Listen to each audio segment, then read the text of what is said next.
Elles font cette fond, une exposition autour des parcours de femmes mémoires. Et pour cet épisode 3, de quoi va-t-on parler? Pour cet épisode, nous nous sommes demandé... Qui ça, nous?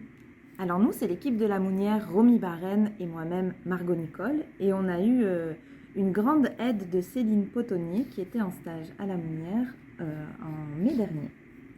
Et donc on s'est interrogé sur comment les femmes qui travaillaient dans les chapelleries avaient pu être déchargées de la garde des enfants.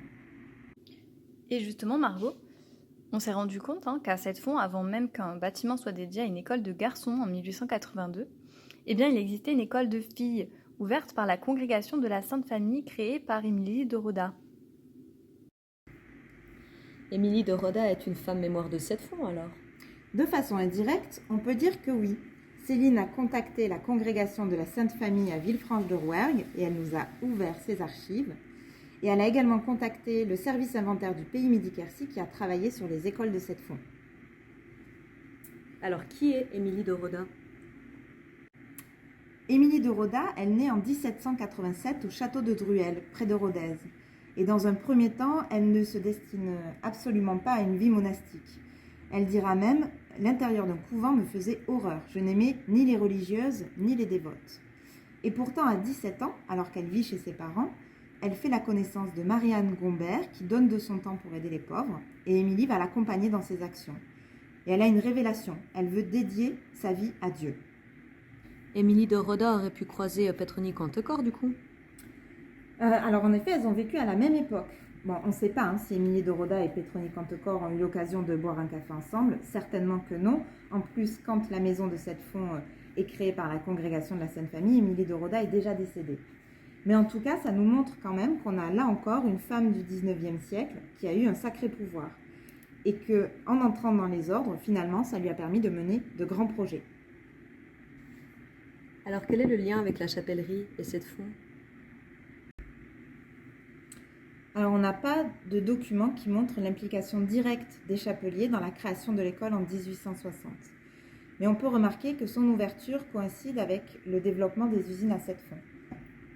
Donc les machines, ça va aussi amener les ouvrières à de moins en moins pouvoir travailler depuis chez elles, mais à devoir se rendre dans les usines pour accéder aux machines.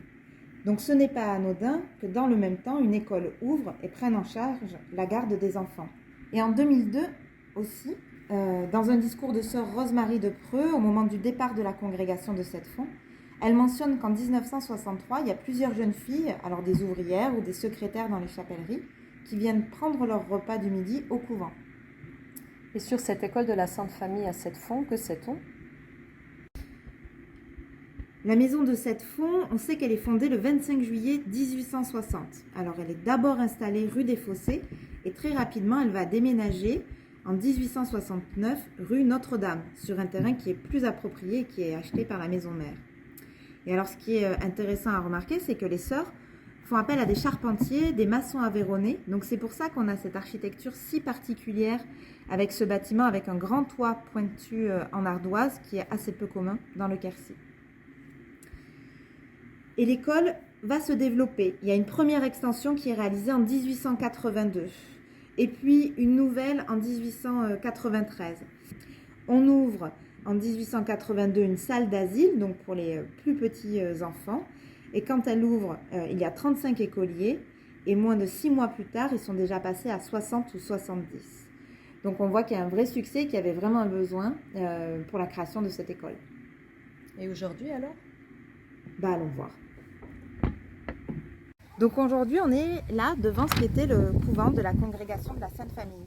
Quand la première mère supérieure, Clémence Marty, meurt en 1902, il y a encore 10 sœurs et 18 pensionnaires. Et peu à peu, ce chiffre va décliner, notamment parce qu'avec l'ouverture des écoles publiques et laïques, et notamment ici à cette fond, il va y avoir une concurrence qui va amener à ce que l'effectif de la maison de cette fond diminue. Puis, la petite communauté de la Sainte Famille de cette fond est dissoute en 2002. Donc 2 ans plus tard, la commune achète le bâtiment pour en faire une école, l'actuelle école de cette fond qui a été inaugurée en 2011.